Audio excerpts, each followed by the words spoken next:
तमाम हम्द रब्बुल आलमीन के लिए और तमाम सना ख़त्मुल मुरसलीन के लिए। शादी के लिए सजी लेमोज़ीन, हज़ारा मोटरवे की रंगीनियाँ, बहते हुए चश्मे, ठंडियानी की बर्फ़ से पहली मुलाकात, ढलती हुई शाम के दिलकश नज़ारे, बर्फ़ पर फिसलते हुए कदम और फिसलते हुए टायरों को रोकने के लिए रस्सियों के जुगाड़, ढेरों ढेर बर्फ़ और उस पर खेलते हुए, फिसलते हुए, मचलते हुए और छलांगे लगाते हुए बच्चों के साथ, और अपनी ही बनाई हुई बल्कि किसी हद तक ईजाद की हुई फोल्डिंग चेयर के साथ, ठंडियानी के बर्फ़ज़ारों से फ़नकार चैनल की तरफ से गर्मजोश मोहब्बतों और दुआओं से भरा सलाम। इस दफ़ा आप सिर्फ़ बर्फ़ के नज़ारों से लुत्फ़अंदोज़ नहीं होंगे, बल्कि आपको मुकम्मल तौर पर गाइडलाइन दी जाएगी, बताया जाएगा कि बर्फ़बारी देखने के लिए तैयारी किस तरह से करना होती है, क्या क्या चीज़ें साथ में लेना ज़रूरी हैं, किस वक्त निकला जाए, कौन सा रास्ता इख्तियार किया जाए, सफ़र के दौरान सेहतमंद और महफूज रहने के लिए किस किस्म की एहतियातें ज़रूरी हैं। आइए इस सब को डिस्कस करते हैं। सबसे पहली और सबसे अहम चीज़ है आला किस्म के वाटरप्रूफ लॉन्ग शूज़। मोटी गर्म जुराबों के 2 जोड़े वाटरप्रूफ हो जाएं तो सबसे बेहतरीन है, नहीं तो मोज़े और साथ में ग्लव्स का जोड़ा, मफलर ले लें या उसके अलावा टोपी भी आप ले सकते हैं।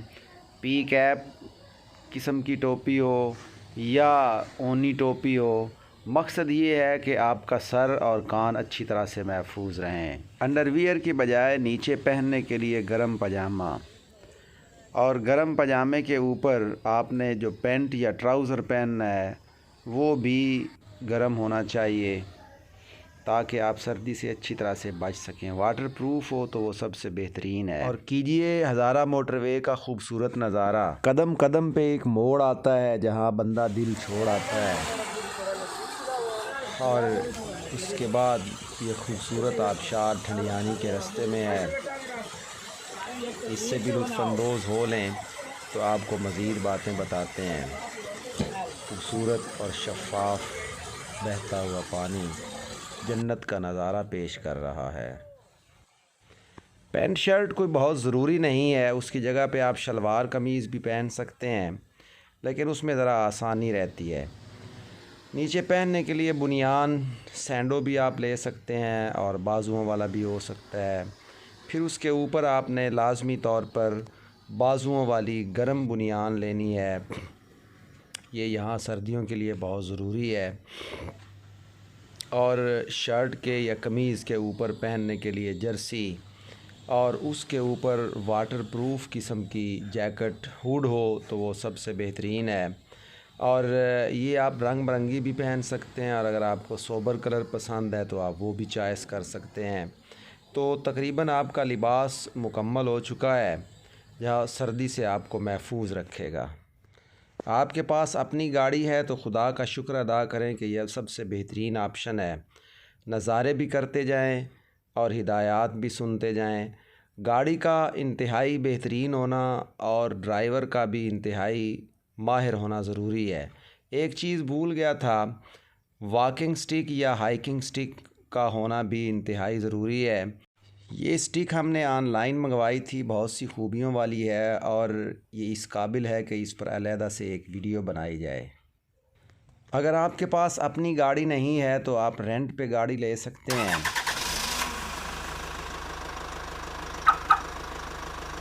एबटाबाद में आके वहाँ से भी ठंडियानी के लिए रेंट पर गाड़ी ली जा सकती है।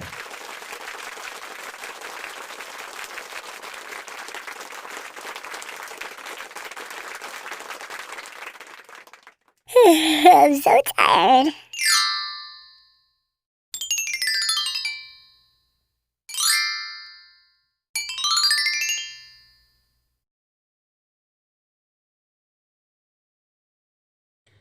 खाने पीने की कुछ अशिया, मसलन पीने के लिए पानी की बॉटल्स और ड्राई फ्रूट स्नैक्स वगैरह भी साथ होना लाजमी है।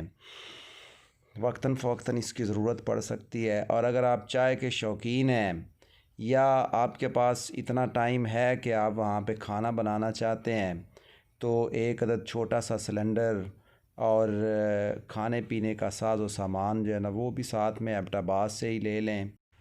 ठंडियानी में आप कैंपिंग भी कर सकते हैं, कैंपिंग पॉड्स भी गवर्नमेंट की तरफ से है और छोटे मोटे चंद एक होटल भी हैं। चढ़ाइयाँ इंतहाई सख्त और मोड़ इंतहाई ख़तरनाक हैं। इन पर गाड़ी किस टेक्निक से चढ़ाना होती है उसके लिए शोगरा जाते हुए मैंने एक वीडियो बनाई थी, तो आप नारान वाली वीडियो में इसको मुलाहिज़ा कर सकते हैं। अल्लामा उज़ैर अहमद साहब की गाड़ी हमारे पीछे है और हाफिज़ मोहम्मद आसिफ़ साहब की गाड़ी आगे है, वो कहीं आपको नज़र आएगी। और कैमरामैन हाफिज़ मोहम्मद सुहैब रूमी साहब गाड़ी की छत पर सवार हैं। मुबारक हो साहिबो, बर्फ़ के आसार से दिखाई देने लग गए हैं और ये रही हमारी बर्फ़ से पहली मुलाकात। चंद सातों में अब हम ठंडियानी पहुंचा ही चाहते हैं। ऊंचे नीचे बल खाते रास्ते और इनको इंतहाई खूबसूरती से ढांपती हुई बर्फ़ की सफ़ेद चादर से लुत्फ़अंदोज़ होते होते साथ में आपको ये भी बता दूं कि बर्फ़बारी के लिए आइडियल टाइम कौन सा होता है, कब निकलना चाहिए, कब वहाँ पहुँचें और कब वापस आ जाएं।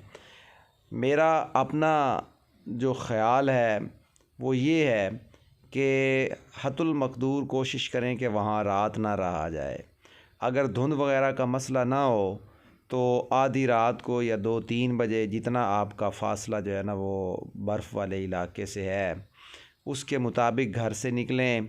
सुबह अर्ली इन द मॉर्निंग नमाज के वक्त आप वहाँ अगर पहुँच जाएं तो ये सबसे बेहतरीन और आइडियल वक्त है। ना तो रास्ते का रश होता है और ना ही किसी किस्म की रुकावट होती है, तो आप अच्छी तरह से ख़ूबसूरत तरीके से जी भर के नज़ारों से लुत्फ़अंदोज़ हो सकते हैं। और जिस वक्त तक लोगों का रश होता है आप उस वक्त तक जी भर के नज़ारे कर चुके होते हैं। कहीं होटल वग़ैरह ढूंढिए, दोपहर का खाना खाइए और वापसी के बारे में सोचें।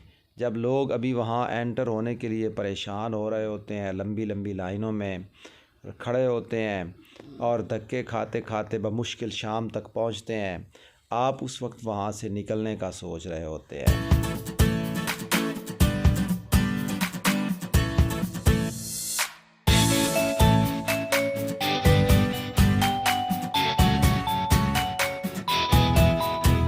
अगर धुंध वाला मौसम हो तो दोपहर के वक्त निकलिए, क्योंकि उससे पहले मोटरवेज़ बंद होती हैं और वैसे भी रास्ता ख़तरनाक होता है, गाड़ी चलाना मुश्किल होता है। इस सूरत में आपको रात वहाँ स्टे करना पड़ेगा।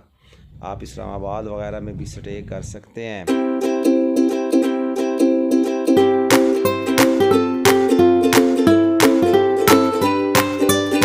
ये माशाअल्लाह हाफिज़ आसिफ़ साहब की फर्राटे भरती हुई गाड़ी रवां दवां है। ज़्यादा छोटे बच्चों के साथ बर्फ़बारी होते हुए देखना ज़रा रिस्की होता है। हम गर्म इलाके के लोगों को वैसे भी वहाँ ज़्यादा अरसा नहीं रहना चाहिए। मुख्तलिफ़ किस्म की बीमारियों का शिकार होने का ख़तरा होता है। ज़्यादातर यहाँ आने वालों को पेट की ख़राबी, सर दर्द और सर्दी और बुखार का मसला पैदा हो सकता है। यूँ ही इस किस्म की कोई अलामत हो तो मुकामी तौर पर किसी डॉक्टर से रुजू करके उसका फ़ौरी इलाज करें, ताकि आपकी अपनी और आपके साथ आने वालों की सैर ख़राब ना हो और अच्छी तरह से आप लुत्फ़अंदोज़ हो सकें।